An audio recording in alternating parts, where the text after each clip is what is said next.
What's up, fight fans? Mr. Mustache here. All right, PFL versus Bellator Super Card has wrapped. I thought it was enjoyable. There's a lot of takeaways from it. I thought Clarissa Shields, I thought she had a lot of growth. We saw the professional debut of Biagio Ali Walsh. I mean, we saw a lot of other things happen, but guys, before we get into it, don't forget to hit the like and subscribe button to continue getting more MMA content by yours truly to help the channel grow. All right, guys. Starting off, I want to highlight about the growth of Clarissa Shields. I thought she looked good, man. I thought she had good takedown defense. She showed heart, resilience, surviving that armbar. She showed that she wanted to be in there. She wasn't going to quit. She picked her shots really well. Showed power, speed. I mean, she looked good out there, man. And she didn't look like the moment was too much for her. She just did not look like she was in over her head as she had in previous fights, right? So I'm very happy to see the growth in Clarissa Shields, and I'm excited to see what's going to happen next for her. After that, we saw the professional debut of Biagio Ali Walsh, and in a fight where a lot of fans were pretty disappointed in the way that the fight played out. You saw Ali go out there and put it on his opponent, Emmanuel, and he just was taking shots as well. He was willing to give two to take one to give two. And you can see that he wasn't able to put his opponent away as quick as he probably had hoped, and he was eating a lot of shots. I'm pretty sure he was pretty aware of that. So he was going for the takedowns, right? And once he got the takedowns, he wasn't doing much with it. He was doing what he had to do to kind of get that first victory out of the way, get those jitters out of the way, just get that first win under his belt, that octagon time, right? That cage time. So, I mean, was that a highlight performance? No. But for your professional debut under the big lights like that in a big card, I thought it was a good performance, and I thought it was a dominant performance for Biagio Ali Walsh. I can't wait to see what's going to happen for him moving forward. After that, we saw Aaron Pico get his rematch against Henry Corrales, 5 years in the making.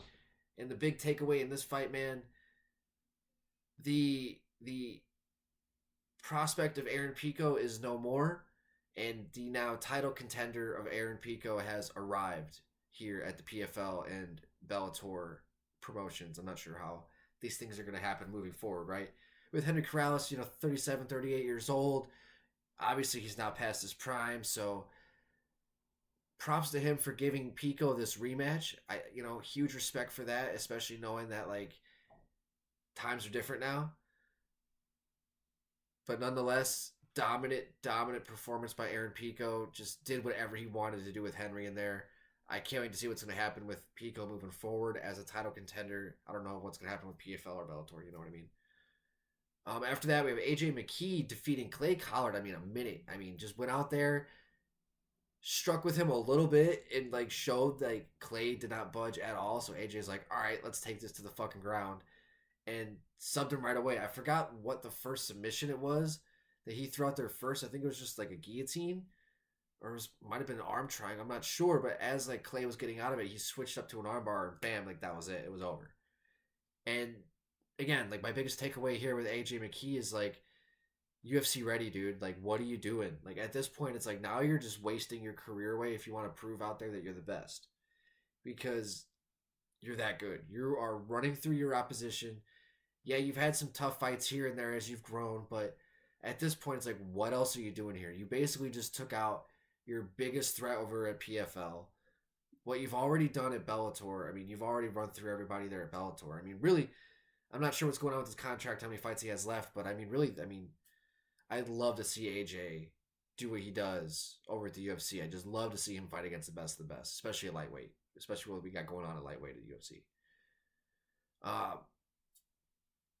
Clay Collard, dude goes out there and fights anyone. I'll watch anything that guy does anytime. I'm not sure what he's going to do moving forward now, taking these 2 L's in a row. I'm sure it's going to hurt his stock a little bit, but the PFL, man, clearly they are backing behind him a lot. That's why they gave him this fight. So I'm sure they're going to give him something good moving forward. After that, Yoel Romero defeated Thiago Santos. I missed this fight. I had to leave the house, so I can't comment on it. What I did hear from the people who were at my house were that Yoel really punished Tiago with leg kicks, but I wasn't there for it. And nonetheless, who really cares about this? 46 years old, 40 years old. That was just a fan friendly fight that was put together. Neither of these guys are having real title aspirations, even for the PFL and at Bellator. After that, Vadim Nemkov finished Bruno Capoloza. I don't know why I said it so awkwardly. In his heavyweight debut in a fight that just, I mean, it just shows where Bruno was definitely like that tune-up fight for him at heavyweight just to get his feet wet at that bigger weight. He looked big. He looked a little lethargic. He looked a little slow. The way that he was carrying his muscle, he looked fucking big at heavyweight, even though he was about 238. I said he was gonna be anywhere between 230 and 240. He was 238. So I'd like to see what he's gonna do moving forward. I think it's weird with him being the light heavyweight champion, relinquishing it and going up to heavyweight, and now he's kind of being like overshadowed by the Ferreira and Bader fight, which I'll talk about in a minute here. But with Vadim, he's going to be right there with what's going on with Henin, Francis Ngannou, and everything going on with Bellator at heavyweight. You got Vadim right there just waiting in the shadows. So I can't wait to see what's going to happen with him moving forward. I'm curious how active he's going to be, if he's going to just wait and see what's up with Henin and Francis. I don't know what's going on again with Bellator and like what their future, because I know they still have events like scheduled for the future. So I don't know what's going to happen with that moving forward. After that, we had Jason Jackson absolutely dominating Ray Cooper, right? Here's my biggest takeaway of this fight, too. Jason Jackson, right? Just went out there and took out the biggest threat that he's got over at the PFL. He's slowly walked through his opponents over at Bellator. He's beat all the top guys over there to get the belt. And to now do what he's done over here at the PFL and the Bellator event. You're 33 years old. Who knows how much time you really got left in your prime, especially at 170. He's big for the weight, long for the weight class, man. And like this guy, he doesn't do anything spectacular, but he's so good at the basics. He doesn't put himself in bad positions. He fights long, good leg kicks, good straights, jabs, hooks, uppercuts. He keeps it so simple and dominates and just shuts these guys down and implements just this simple game plan. And he did it with 5 leg kicks to Ray Cooper. I mean, it was insane and how quick he crippled Ray Cooper in that fight. And for Ray, again, I'm not sure what's going to happen with him moving forward. I question his commitment right now to fighting. Maybe I'm wrong. Maybe it's injuries, because he is like he's always he's performing. He's stepping out there, but he just doesn't seem to just be there, and he just doesn't he just has like this one game plan. I'm just going to throw this right hand and knock you the fuck out. And when he fights these guys who are more technical and long and are like he just can't get in on them like just so savagely, right? It's not going to go well for him. And that was a catchweight fight at 182. But with Ray Cooper, I'd like to see him take some time off. I'd like to see him maybe get healthy and maybe round out some of his skills a little bit.